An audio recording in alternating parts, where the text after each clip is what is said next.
The fairy tales from Egypt are elaborate and often deal with order and chaos.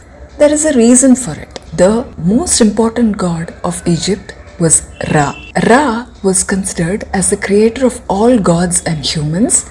Ra's enemy was Apophis. Apophis was the god of chaos and depicted as a giant serpent.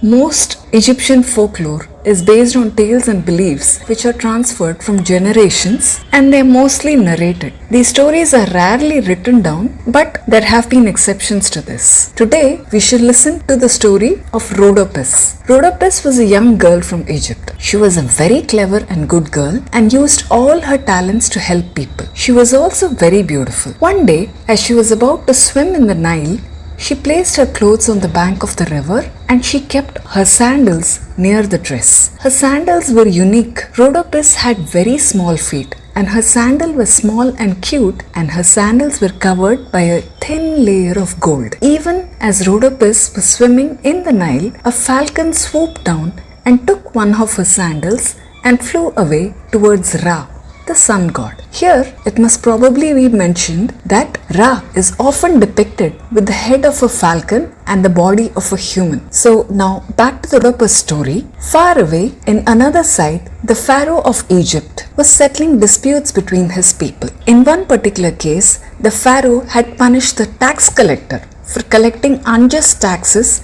from a peasant and his entire family. The peasant and his family had been imprisoned by the tax collector, and the Pharaoh had set the family free. The Pharaoh looked at the family of peasants who were together and were happy, and the Pharaoh realized something. He did not have a family of his own. That is when he realized that he had to find a woman who could be the queen of Egypt. That was when the falcon came and dropped the sandal on the throne of the Pharaoh. The Pharaoh looked at the sandal and at the falcon and felt that this was a sign of the gods. The Pharaoh decided that he had to find the woman who had such beautiful sandals. So he sent his people all over Egypt so that they could find the owner of the sandals. A few days later, the Pharaoh was in despair. None of the people in the upper or lower Egypt were able to put their feet into the single sandal. So he ordered his soldiers to cross the banks of the Nile in an attempt to find the woman with the sandal. Finally, when the soldiers went to the other side, they found Rhodopis.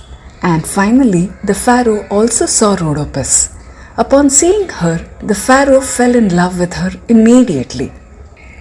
Then, remembering the sandals, the Pharaoh realized that the gods themselves wanted the Pharaoh to marry her by bringing her sandals to him. Rhodopis readily agreed to this, and she happily reigned over Egypt along with her husband for the rest of her days. Does this story ring any bells? This story of Rhodopis was first recorded by Strabo, who was a Greek historian. At that time, however, it was believed that this story was based on a real person from Egypt. I hope you enjoyed it.